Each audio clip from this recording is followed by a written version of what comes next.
You're watching New Car Spin. I'm your host, Brian. This is my coffee for the day. This here is the Kia Telluride. It's a brand new SUV. I think it's going to give Volkswagen a hard time selling their Atlas. This here is astonishing. It looks good. The color aside, it looks sharp. It has like this very good athletic design and also futuristic. Just the tail light design itself and the ride height, just it has a presence. And let me open the trunk while we're back here. And my apologies for the noise on the camera. It's kind of windy out here today, and there's construction going on over there. So this is the back, and as you can tell, it's very wide.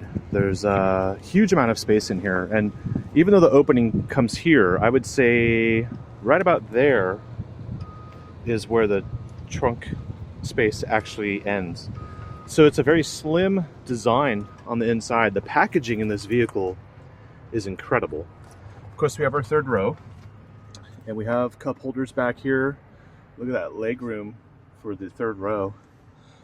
The interesting part here is the headliner is a microfiber suede type headliner. It's very soft. Looks like Dynamica or Alcantara, whatever those current day names are, whatever you want to call it. This is a Kia. This is incredible. So I think what I'll do right now while no one's looking is take it for a drive. By the way, this one is all-wheel drive. It's the SX V6. I'll pop the hood for you too. Let me just keep going here. This is the rear. Oops, wind is pushing the door closed. Here we go. Huge door. Easy to get in and out, as you can tell. We have heated and vented seats outboard. And I'm not sure if you can get a bench in the center or if this is optional. There's actually no information on this vehicle. There is no press kit right here. Let me actually put my coffee right there for a second. All right, so to get in and out of the rear, you just push this button.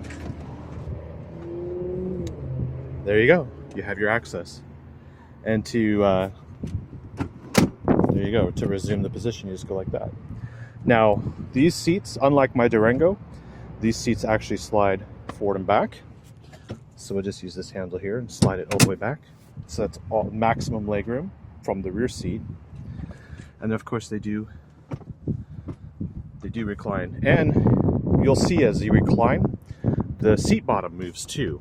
Let's see if we can show you that. There you go. It's probably hard to show on a camera that's moving. But it adjusts ever so slightly. So they have these little elements that provide additional comfort. You see the armrest here. So we also have armrests back here. So if I get in, this is the view from here.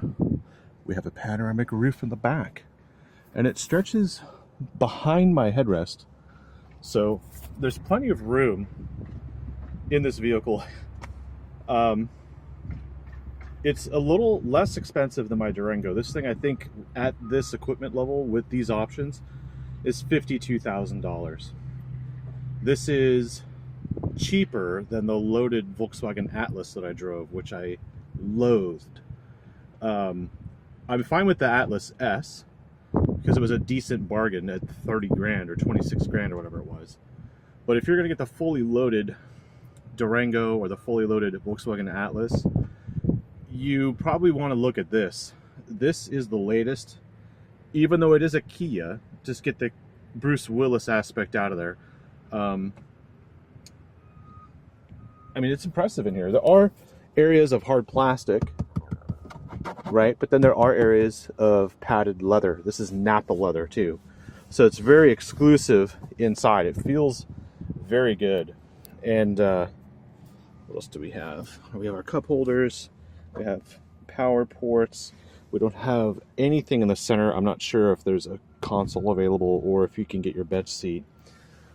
We have our air conditioning settings up here. We have full auto.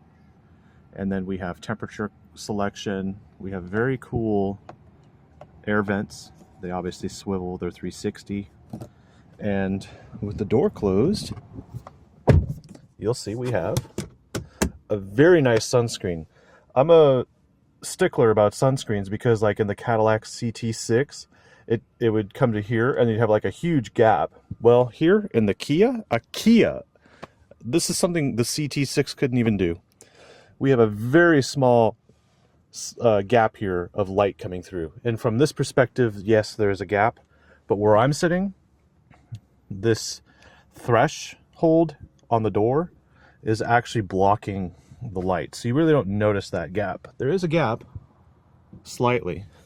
But I think as far as sunshades go, this is better than the one in the LX 570. This covers most of the window.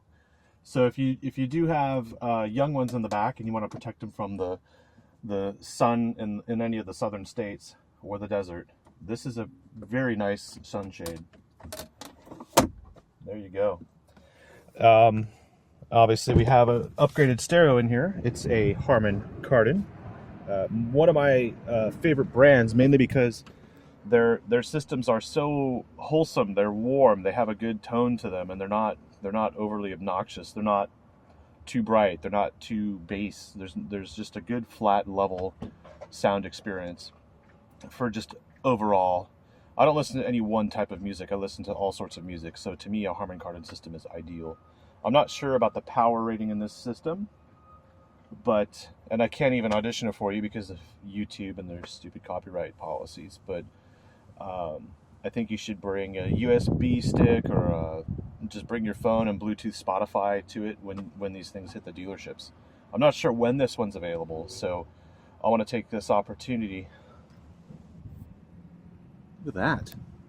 We even have a USB charging port in the back of the seat for the passengers back here. That's incredible. As I sit back here, I notice more things. Obviously, we have like a hook here to hang things, like a bag or a cable. This is our luggage net, so we can throw stuff back here. I don't know why people throw trash in these things, like people who have SUVs, just like pack all sorts of stuff in there. So you may or may not like the fact that it's a solid surface rather than a net design. But there is a bit of a net design on this one. Got two pockets back here. It's kind of versatile, you know. I guess the kind of people who are going to be back here, if it's a road trip, I would definitely say, hey, let's go on a road trip and take the Telluride. If you're just shuttling people around to and from school or things like that, I think this is still a very nice vehicle to do it in. And I think we should move our way up to the front. Let's do that. I also like the wood trim. It's not plastic, it's wood. At least in this car. I don't know what it's going to be in the final production. I do like this feature here too, as far as the design. Kind of gives it, I don't know, a very good look. I don't want to say Range Rover, but it's definitely cool looking. Okay, driver's seat. We have chrome tipped, or actually these are more like a metal tipped, because it's not shiny, metal tipped buttons for the windows. We have power folding mirrors, really cool. Two position seat memory. Look at this, we have seat squab that extends out using this button right here. So the seat is multi-adjustable. It's a very large seat.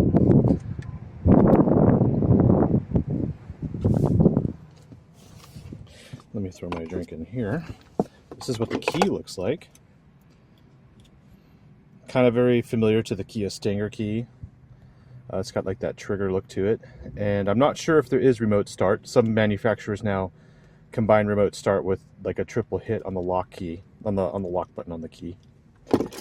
Here we have control features, auto start stop disable, and we have parking radar, or actually this is the sonar, camera view, and auto hold, so when you're at a red light it'll hold the car for you in traffic, and of course the electric parking brake.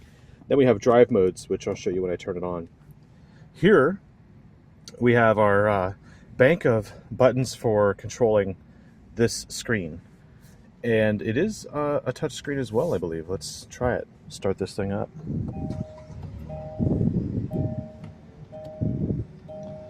Let me close the door.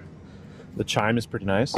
There's nothing cheap about the car so far. Like, I haven't found anything where it's like, oh, you're budget conscious and we're gonna give you features, but we're also gonna cut back in other areas. I get that a lot, that impression with the Atlas. I don't get that impression here in the Telluride. This thing, when I saw it at the LA Auto Show, I knew was going to give Volkswagen a hard time, and this thing is going to do that, guaranteed. Okay, let me turn down the fan speed. There. Okay. So we have 3 vents up front, which is great because you can have one center one firing to the middle and front driver and passenger. We have different temperature settings. I'm not sure if there's a different fan speed for left and right. Like something like the Audi Q7 has different fan speeds for driver and passenger. So this is kind of on the cheaper end of HVAC system where, yeah, you're getting a Kia Telluride for 52 grand, but you're not getting an Audi Q7 for 70 grand. And those differences start popping up. Different fan speeds for driver and passenger, stuff like that, starts to make a difference when you get to that kind of price level. But would I buy this over a Q7? I don't know. I haven't driven it yet, but I think we should look at it. All right, here we have another bin storage. We have wireless charging for your phone. You can turn that on or off. I guess it happens when it detects the phone. What else do we have? Glove box, which has a lock on it. I don't think the Atlas had a lock on its glove box. Those are important things in some states. Here's our drive mode selection. So we're in comfort, sport, smart. So smart is a selection between eco and sport. It's kind of like normal. And then we have eco and snow. And as you change it, you see it here in the display. So you don't necessarily need to look down and turn this knob to know which mode you're in. You can just kind of make your selection here. We'll keep it in sport just because I want to see what it sounds like. This is a V6. Let's roll up that window. Trunk open and closing. We have traction control off. We have lane keeping assist. We have blind spot monitor. We have radar cruise, and I'm told that the radar cruise can also be regular cruise, and I'm not sure if you go to holding it down or if it's just not. I don't know. I haven't gone through any of these features. I don't know what this knob does. I do know that that's volume. What does this one do? Oh, that zooms in on the map. Okay. So it's not like a passenger side volume. It's a long reach for the passenger, by the way. All right, let me put my seatbelt on. Do this. By the way, this year I'm not editing my videos. I'm just giving you kind of like a raw experience of how I go through the process of evaluating vehicles. I'm going to get this car for a week, so I'm not going to do a real deep dive. I just want to take it around the block and see what it's like. It's brand new. You can't buy one yet, I think. So please like and subscribe. Leave comments. Let me know what you think. Do you like this format? Is it good? Is it bad? What would you like to see differently? Because I'm open to suggestions, but also at the same time, I kind of want to give you the real experience rather than voiceovers and B-roll and, you know, fluff. I don't want to regurgitate a press release for you. I want to give you the real deal. So this is as real deal as I can get right now. Let me just adjust my seat a little bit.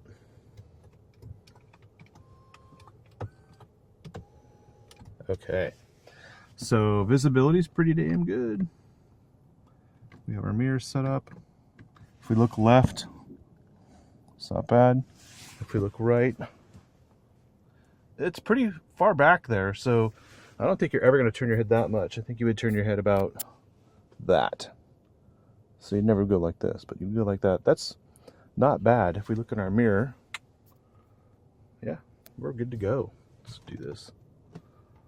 Okay, up here we have some switches for front and rear sunroof. I guess the rear sunroof can open. Oh no, it's just the shade. And it's auto, which is nice. The shade in the front is manual. And then of course we can open it auto with full sunroof there. So it's not bad. Does it open all the way? That's about It's about a foot. It's about 12 inches of an opening. Not bad. I think UVO is where you can enable this button, and then whenever you have a discussion in the front, there's a microphone here that magnifies it to the rear. That's what that does. So it's got, what it has all these vehicles are going to have the same features when you cross shop to different brands, but it's the way it's going to feel, and it's the personality. So what I want to do is see how it rides on the road. I'm going to do that right now. Put it in drive. Let's take it out. We have a heads-up display. You can see right there, the Lycon. And yes, that's a McLaren. We don't get to drive it today.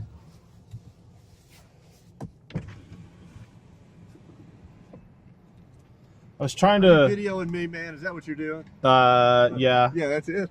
Surprise! All right, man. Okay, thanks.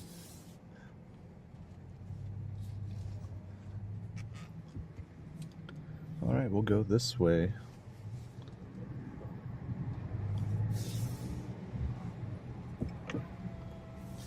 So I think in the Telluride, based on what I was talking to the Kia guy about, is there will only be a V6 in the Telluride. There's not going to be like a very down market version, like a base model. I think starts at like 36. So it wouldn't have the Napa leather or any of this other stuff in here, but it would have a V6.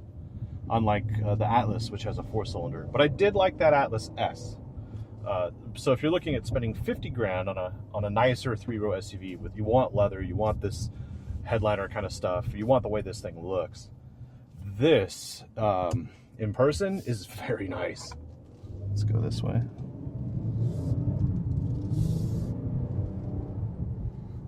Now I did drive this yesterday in smart mode, and I found that the gear changes were a little weird. It was kind of like being conservative at low speeds, but then when you open it up on the freeway, it became sporty. I'd rather have a more predictable ride, so we're just going to keep it in sport.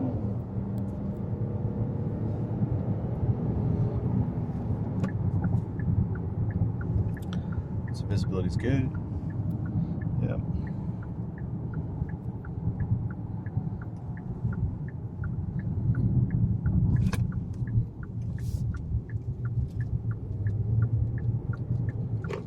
It also has speed limit recognition. I'm not sure if it's camera based or GPS based.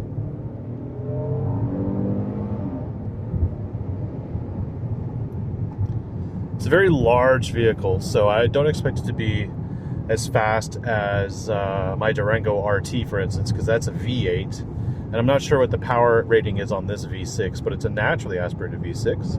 And we'll go ahead and check the hood when we get back. Check under the hood. I like that map display. It's very sharp.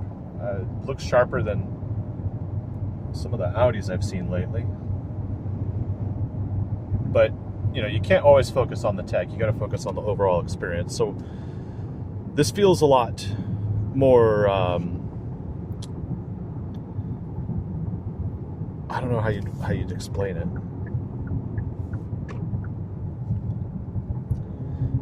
The Atlas was very cushy. It was definitely made for the American market. This definitely feels like it's made for the American market. It's not as like boaty and floaty. It feels more like it's soaking up and absorbing all the nuances in the road, the undulations in the pavement. It's not really transferring them through. And you notice it's a little quieter. There's no, I don't want to use that term NVH, but there's no translation. Also, look at that. When you turn your signal on, in the center is a display that shows from this angle the camera angle. So there we go, as we're moving, which is cool. And I haven't seen that before. I know Honda does something like that, and I guess Tesla does that too, but on the center display. So here when you're looking, you just look forward and you can see exactly what's in your mirror and that screen. That is bitchin'.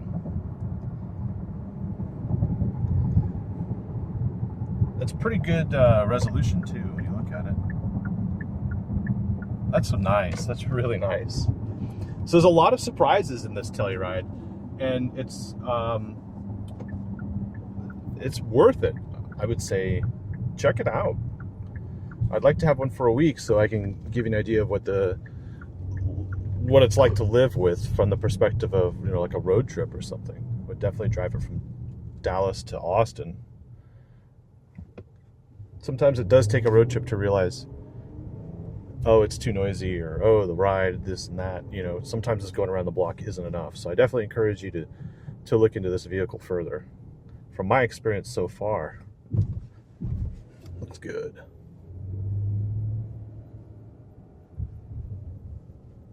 The V6 doesn't sound sporty, but it doesn't sound terrible.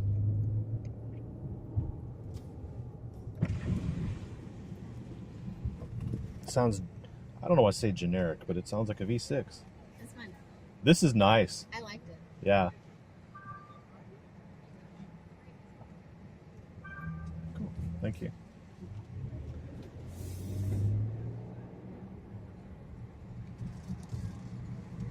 And the steering weight is decent. It's not too light and it's not too heavy. It's just in the middle. And you can move the wheel with one finger. It's not a beast. It looks like it would be a hard vehicle to drive, but it's very easy. Okay, and if we put it in reverse, we get a backup camera with perspective. We get a 360 there on the right. They're using the entire screen to do it. And then we can change our view here with the touchscreen. So if you're doing a trailer, you get your trailer set up. This is left and right side looking down, so you can see the curb. We can adjust our brightness and of course our settings. Top view, blah, blah, blah, blah. So we'll go back to normal. And then in the center, we had radar. But because I changed the setting, the screen view, we lost our radar. I'm sure it's there if we get closer to the curb.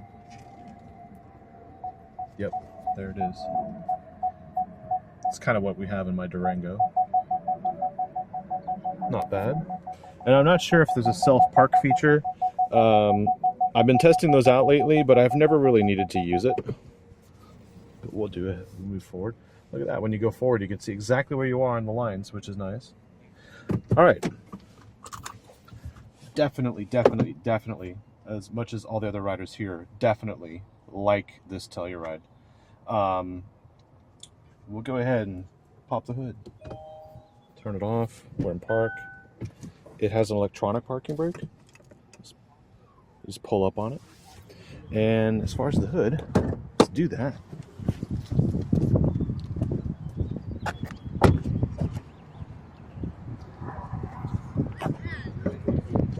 Let's see, just right here. Okay, it struts, so I don't have to prop up the hood. The engine's down low, which is nice. Back in the day when BMW launched the X5, the engine was down low, and some of you people who do off-roading may say, oh my god, but when it's down low like that, it lowers the center of gravity of the vehicle. So we have the battery up here.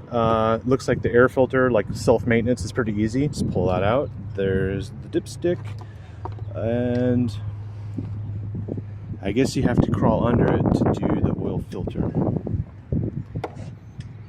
Oh, and it's transverse mounted.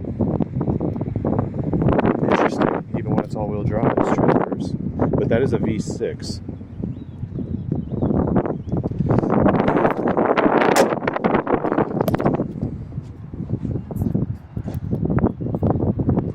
Well, let me grab a photo of this. Cool. And there you go, the Kia Telluride. Check it out. Definitely check it out. Thanks for watching.